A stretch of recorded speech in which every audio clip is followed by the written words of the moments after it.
Hello friends, very good afternoon. कैसे हैं आप सब? होप आप सब अच्छे होंगे। जैसा कि आप लोगों को पता है, हमारी क्लास 6 टू 12 की एनसीईआरटी सीरीज़ चल रही है पॉलिटी की, जिसमें आज हम पढ़ेंगे क्लास 10th का chapter 7।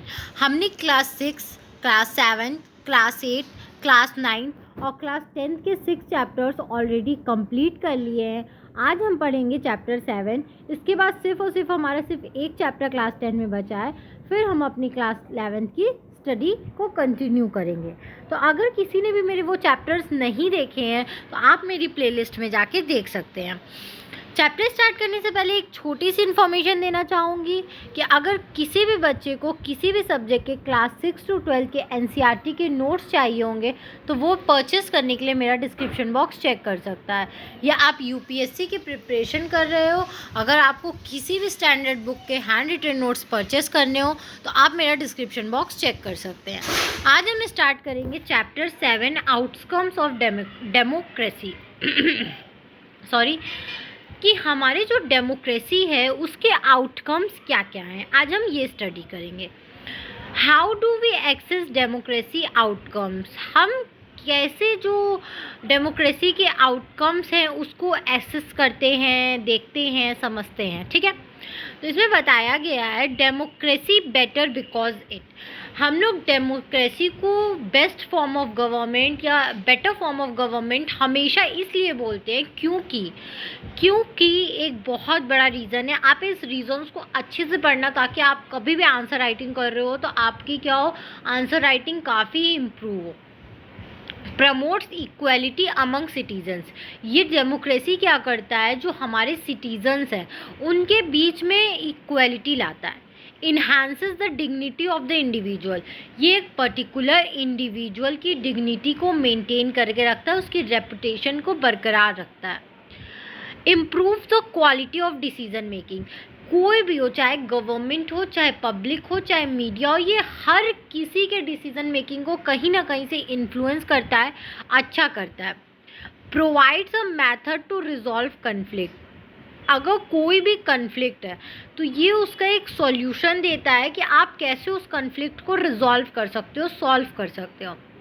Allows room to correct mistakes, और ये हमें एक स्पेस प्रोवाइड करता है कि हम अपने, अगर हमसे कोई मिस्टेक हुई है तो हम क्या करें, उस मिस्टेक को भी आराम से सुधार सकें।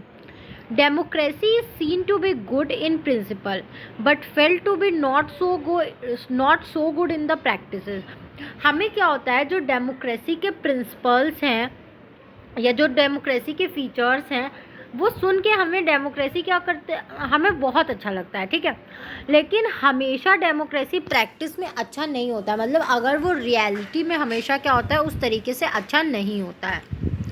If some of our expectation are not met we start blaming the idea of democracy, अगर हमारे कुछ एक्सपेक्टेशन पूरे नहीं होते हैं तो हम क्या करते हैं, हम डेमोक्रेसी को ब्लेम करना स्टार्ट कर देते हैं। Democracy is just a form of government, लेकिन हमें ये नहीं भूलना चाहिए कि डेमोक्रेसी क्या है, बस एक फॉर्म ऑफ गवर्नमेंट है। ठीक है, it can only create conditions for achieving something, ये एक तरीका है जिससे हम कुछ अचीव कर सकते हैं, हमारे जो मोटिव है उसको अचीव किया जा सकता है। The decisions have to take advantages of this condition and achieve those goals, जो सिटीजन्स हैं उनको इसके एडवांटेजेस लेने चाहिए और अपने गोल्स को अचीव करना चाहिए। Let's us examine some of things we can reasonably accept from democracy and examine the record of democracy। ठीक है, अब हम देखते हैं कि हम डेमोक्रेसी से क्या एक्सेप्ट करते हैं और क्या उसके रिकॉर्ड्स रहे हैं। तो पहला चीज़ है हमारा accountable, responsive and legitimate government होनी चाहिए। ठीक है, reduction of inequality and poverty, ये क्या करे, गरीबी को हटाए, कम करे। एकोमोडेशन ऑफ सोशल डाइवर्सिटी, ये जो सोशल डाइवर्सिटी है उसको हमेशा क्या करे, उसकी जो डाइवर्सिटी है उसको प्रोटेक्ट करे। Dignity and freedom of the citizen, ये जो सिटीजन्स की डिग्निटी है, फ्रीडम है, उसको मेंटेन करके रखें। अब हम क्या करेंगे, इसको वन बाय वन पढ़ेंगे अच्छे से, इन deep.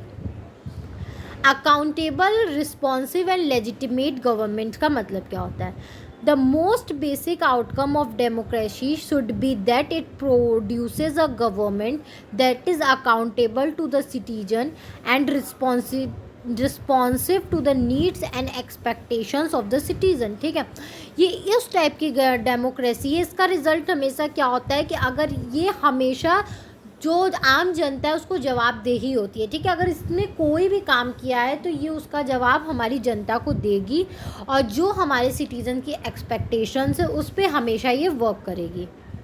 Democracy ensures that decision making will be based on norms and procedures. Democracy हमेशा ये हमें बताता है कि जो डिसीजन मेकिंग होगा वो हमेशा कुछ नॉर्म्स और कुछ प्रोसीजर के थ्रू ही होगा. Regular, free and fair election sorry friends, regular, free and fair election, open public debates on major policies and legislations, and citizens right to information about the government and its functioning. यहाँ पे regular basis पे free and fair manner में election होगा. अगर कोई policies है या legislature को लेकर अगर कोई मुद्दा है तो उस पर पब्लिकली क्या होगा, डिबेट होगा. और ये सारी इन्फॉर्मेशन जो भी गवर्नमेंट में चल रही है उसके अंदर उसकी फंक्शनिंग के बारे में वो खबर वो इन्फॉर्मेशन हमारे आम जनता को होगी. Its sustainative term, it may be reasonable to accept from democracy or government. Thus, it is attentive to the needs and demands of the people and is largely free of corruption. ठीक है, ये बताया गया इस type की government है जो एक करप्शन फ्री है. ठीक है, यहाँ पे करप्शन नहीं होता, ऐसा नहीं है कि बंद हो गया है, बट लेकिन बोला ये जाता है कि करप्शन फ्री है और ये पीपल्स के डिमांड्स को, नीड्स को बहुत अच्छे से सुनता है और उसको फुलफिल करता है. There is one respect in which democratic government is certainly better than its alternatives.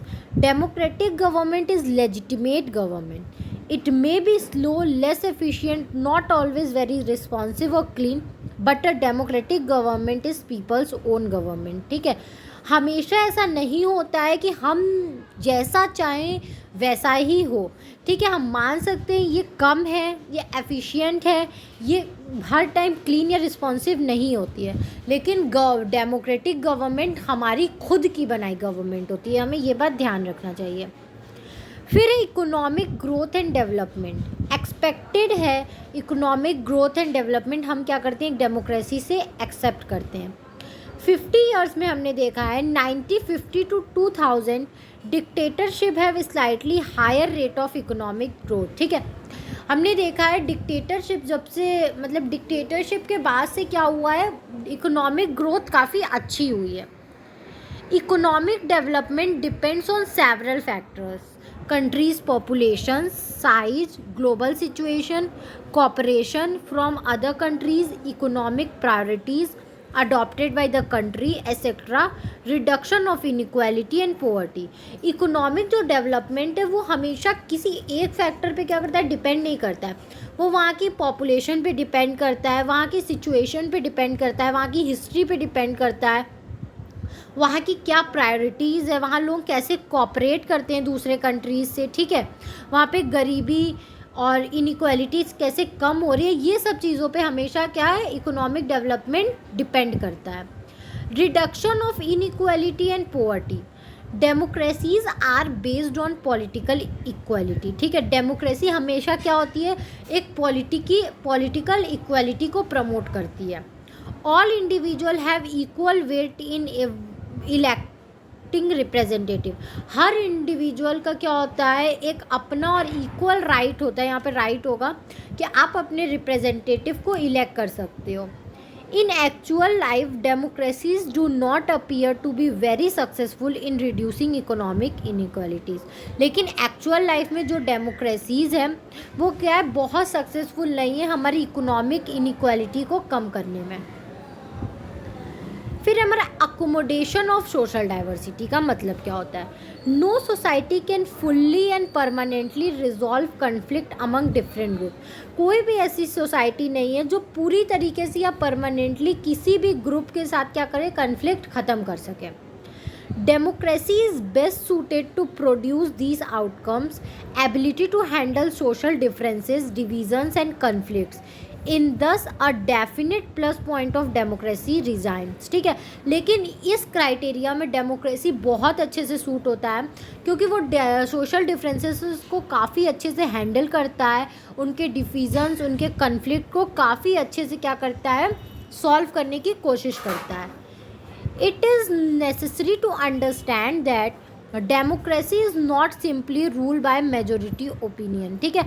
हमें ये समझने की कोशिश करनी चाहिए कि डेमोक्रेसी वो नहीं है जो एक मेजोरिटी जो ओपिनियन बोल रहा है उसी पे रूल किया जाए। The majority always need to work with the minority so that government function to represent the general view।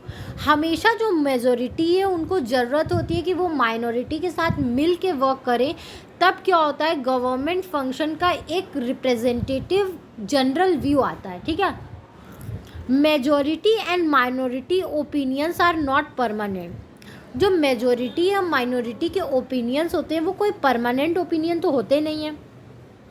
It is also necessary that rule by majority does not becomes rule by majority community in terms of religion or race or linguistic group। ये हमें ये भी बताता है कि majority का rule करने का मतलब ये नहीं होता है कि वो क्या करे, किसी के रिलीजन, रेस या लिंग्विस्टिक बेसिस पे मेजोरिटी क्या करे, रूल करे।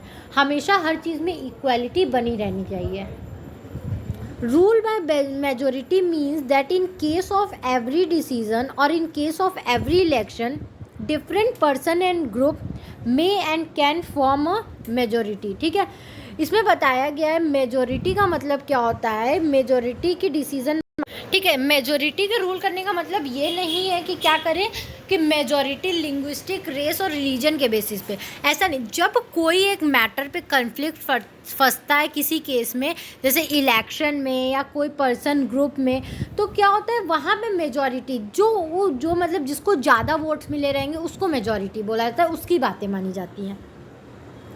Democracy remains democracy only as long as every citizen has a chance of being in majority at some point of time, ठीक है। डेमोक्रेसी को हम तब तक डेमोक्रेसी बोल सकते हैं जब हर एक सिंगल बंदे को किसी ना किसी टाइम क्या हो, मेजोरिटी में एक पर्टिकुलर ओपिनियन में चांस मिले। If someone is barred from being in majority on the basis of birth, then the democratic rules ceases to be accommodative for that person or group, ठीक है। अगर किसी कोई को, जैसे कि कोई बोल रहा है कि मैं बर्थ से ही मेरा मेजोरिटी है, मैं इस ग्रुप का, उस कास्ट का हूँ, तो हमारे जो डेमोक्रेटिक रूल्स हैं वो क्या करता है, उन ग्रुप या पर्सन को क्या करता है, एकोमोडेट करने की कोशिश करता है। Dignity and freedom of the citizen. Democracy stand much superior to any other form of government in promoting dignity and freedom of the individual, ठीक है। किसी भी पर्सन को उसकी डिग्निटी या फ्रीडम प्रोवाइड करने में जो काम डेमोक्रेसी जो रोल निभाता है वो कोई भी फॉर्म ऑफ गवर्नमेंट नहीं निभा सकती। डेमोक्रेसी इसमें एक बहुत सुपीरियर क्या करता है, रोल प्ले करता है। The passion for respect and freedom are the basis of democracy, ठीक है। मतलब ये एक बेस होता है डेमोक्रेसी कि हर किसी को रिस्पेक्ट और फ्रीडम मिल सके। Democracies throughout the world have recognised this at least in principles, ठीक है। डेमोक्रेसीज को ये मतलब कम से कम पूरे वर्ल्ड में तो ये है कि ये एज अ प्रिंसिपल माना जाता है। ये चैप्टर हमारा बहुत छोटा था, यहीं तक था। आई होप आपको ये चैप्टर समझ में आया होगा। अगर फिर भी किसी को कोई भी दिक्कत है तो वो मुझे कमेंट सेक्शन में कमेंट करके पूछ सकता है। Thank you very much for watching my video and please like, subscribe and share my channel. और किसी भी बच्चे को क्लास 6 to 12 NCERT के किसी भी सब्जेक्ट के हैंड रिटन नोट्स चाहिए तो वो परचेस करने के लिए मेरा डिस्क्रिप्शन बॉक्स चेक कर सकता है, या आप UPSC से रिलेटेड प्रिपरेशन कर रहे हो तो आप स्टैंडर्ड बुक के हैंड रिटन नोट्स को परचेस करने के लिए भी मेरा डिस्क्रिप्शन बॉक्स चेक कर सकते हो। Thank you very much. Please like, subscribe and share my channel and support me.